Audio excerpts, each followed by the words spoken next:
Hi hello. ഇന്ന് ഞാൻ തിയേറ്ററിൽ പോയി ഒരു ഫിലിം കണ്ടു, ബേബി ഗേൾ. എനിക്ക് ഫിലിം ഇഷ്ടപ്പെട്ടു കേട്ടോ.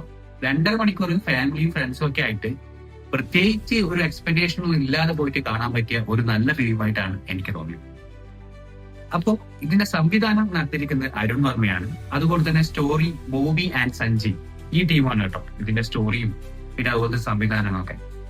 അപ്പോൾ നമുക്ക് ഒരു ടിക്കറ്റ് എടുത്ത് ഒരു ഫിലിം കാണുമ്പോൾ ഒരു 2.5 മണിക്കൂർ ടൈം പാസ് ആയിട്ട് ഉദ്ദേശിച്ച് പോകുന്ന ആൾക്കാർക്കൊക്കെ ഓക്കെ.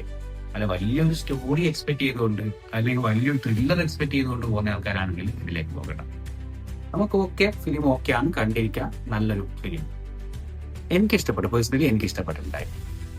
പക്ഷേ ഇതൊരു നിവിൻ പോളി ഫിലിം ആണോ എന്ന് ചോദിച്ചു കഴിഞ്ഞാൽ എനിക്ക് പറയാൻ പറ്റും അല്ല. ഒരു മാർക്കറ്റിങ്ങിന് വേണ്ടിയിട്ട് നിവിൻ പോളി എന്നൊരു താരത്തെ ഉപയോഗിച്ചു എന്നാണ് എനിക്ക് പേഴ്സണലി തോന്നിയിരിക്കുന്നത് കേട്ടോ. കാരണം ആ ഒരു കഥാപാത്രം ചെയ്യാൻ നിവിൻ പോളി പോലെ ഇത്രയും സ്റ്റാറുകളുടെ ഒരാളെ നമുക്ക് ആവശ്യം ഉണ്ടായിരുന്നില്ല എന്ന് എനിക്ക് തോന്നിയിട്ടുണ്ട്. എല്ലാവരും ഈ ഫിലിമില് പിന്നെ അഭിനയിച്ച എല്ലാവരും ഓരോരുത്തരും അവരുടേതായ പോർഷൻസ് നല്ല രീതിയിൽ കൈകാര്യം ചെയ്തിട്ടുണ്ട് കേട്ടോ. അങ്ങനെ ഒരു മോശം എന്ന ഒരു അഭിനയം എന്ന് പറയാനുള്ളതായിട്ട് ആരും തന്നെ എനിക്ക് ഇതിലുണ്ടായിരുന്നില്ല.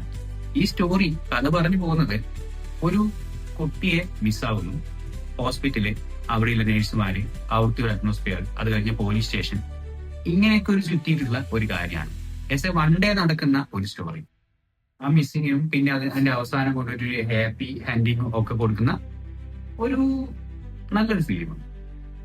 അതുകൂടാതെ ഇതിൽ എടുത്തു പറയാൻ പറ്റുന്നത് പോലീസ് വേഷമൊക്കെ ചെയ്ത നമ്മുടെ അഭിമന്യു തിലകനോ ഷമി തിലകനോ അവര് നമ്മുടെ ഈ പത്തൊരു ഫിലിമിൽ വില്ലനൊക്കെ ആയിട്ടുള്ള പെർഫോമൻസ് കാണിച്ചല്ലേ, അവരഭിനയം വളരെ നന്നായിരുന്നു കേട്ടോ. പോലീസ് വേഷത്തില് ചങ്ങായി എന്താ പറയാ സെറ്റാണ്. വില്ലൻ വേഷം മുമ്പിലെ സിനിമയിലെ വില്ലൻ വേഷം കിട്ടില്ലാണ് കേട്ടോ. ഒരു നല്ലൊരു ആക്ടർ ആയിട്ടാണ് എനിക്ക് തോന്നിയത്. അദ്ദേഹത്തിന് കിട്ടിയ റോള് ഏറ്റവും നന്നായിട്ട് തന്നെ അവതരിപ്പിച്ചിട്ടുണ്ട്. അതുകൂടാതെ ഈ പോലീസിനെയും പോലീസ് സ്റ്റേഷനെയും ഒക്കെ ചെറിയൊരു രീതിയിലുള്ള എന്താ പറയാ, നമ്മൾ പോലീസ് ഇത്രയേ ഉള്ളൂ എന്ന് തോന്നുന്ന രീതിയിലേക്ക് മാറ്റിയ ചില ഭാഗങ്ങളൊക്കെ എനിക്ക് തോന്നിയിട്ടുണ്ട്. എന്നിരുന്നാലും ഓക്കെ, നല്ലൊരു ഫിലിമാണ്. ഫാമിലി ഫ്രണ്ട്സും ഒക്കെ ആയിട്ട് നമുക്ക് ജസ്റ്റ് ഒരു 2.5 മണിക്കൂർ പോയി ഇരുന്ന് കണ്ട് വരാൻ പറ്റുന്ന ഒരു നല്ല സിനിമയാണ്. ഞാൻ തിയേറ്ററിൽ പോകുന്ന സമയത്ത് ഈ തത്ത പച്ചയും അതുപോലെ തന്നെ ഈ 2 ഫിലിമാണ് ഉണ്ടായിരുന്നത്. ഐ മീൻ ഈ ബേബി ഗേൾ. അങ്ങനെയാണ് ഞാൻ ഇതിന്റെ ടിക്കറ്റ് എടുത്ത് കണ്ടത്. എനിക്ക് തോന്നുന്നത് ഈ തത്ത പച്ച പോലെ തന്നെ വേറൊരു ജോണറിൽ കണ്ടിരിക്കാൻ പറ്റുന്ന ഒരു നല്ല ഫിലിമാണ്. ഇതിലൊരു പോരായ്മ എനിക്ക് തോന്നിയത് ഇതൊരു നിവിൻ പോളി ചിത്രമല്ല. കാരണം വെച്ചാൽ നിവിൻ പോളിയെ പ്രതീക്ഷിച്ച് ഒരു ഹീറോ നിവിൻ പോളിയാണെന്ന് ചിന്തിച്ച് നമ്മൾ ഫിലിം കാണാൻ പോകുന്ന ആൾക്കാരാണെങ്കിൽ കാര്യമില്ല. കാരണം നിവിൻ പോളിക്ക് ചെറിയൊരു ഭാഗമാണുള്ളത്. ആ ഭാഗം അദ്ദേഹം നന്നായി ചെയ്യുന്നുണ്ട്. അതിനെ എന്താ പറയാ, ഒരു നിവിൻ പോളി ചിത്രം എന്നുള്ള രീതിയിൽ പോയി ഫിലിം കാണാൻ പറ്റുന്ന ഒരിതല്ല. അപ്പോൾ എല്ലാവരും തിയേറ്ററിൽ പോയിട്ട് ഫിലിം ഒന്ന് കാണുക, കണ്ടു നോക്കുക. ഓരോരുത്തരുടെയും അഭിപ്രായങ്ങൾ വ്യത്യസ്തമായിരിക്കണം. എനിക്ക് ഈ ഫിലിം കണ്ടിരിക്കാൻ പറ്റുന്ന ഒരു ഫിലിമായിട്ടാണ് തോന്നിയത്. വലിയൊരു എന്താ പറയാ, വലിയൊരു ആക്ഷൻ ഫിലിമല്ല.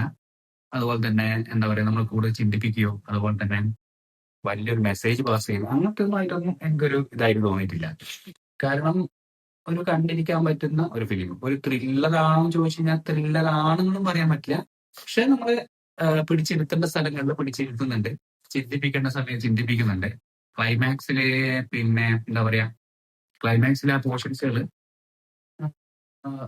ഒരു എന്താ പറയാ, നമ്മുടെ വികാരങ്ങൾക്കനുസരിച്ച് അല്ലെങ്കിൽ ഓരോ പെർസ്പെക്റ്റീവ് അനുസരിച്ച് ചിന്തിച്ചെടുക്കുന്ന തീരുമാനം പോലെയൊക്കെ എനിക്ക് തോന്നിയിട്ടുണ്ട്. കാരണം വ്യത്യസ്ത ക്ലൈമാക്സിൽ വ്യത്യസ്ത അഭിപ്രായങ്ങളിലെ ആൾക്കാർ ഉണ്ടാവുമായിരിക്കും. എന്നിരുന്നാലും 2.5 മണിക്കൂർ നമ്മൾ തിയേറ്ററിൽ പോയി ഒരു സെമി ത്രില്ലർ എന്നൊക്കെ പറയുന്ന പോലെ നമുക്ക് കണ്ടിരിക്കാൻ പറ്റുന്ന ഒരു ഫിലിമാണ്. അപ്പോൾ എല്ലാവരും തിയേറ്ററിൽ പോയി ഫിലിം കാണുക, എന്നിട്ട് അഭിപ്രായങ്ങൾ കമന്റ് ആയിട്ട് ഇതിന്റെ അടിയിലിടുക. ഓക്കെ, അപ്പൊ ബൈ.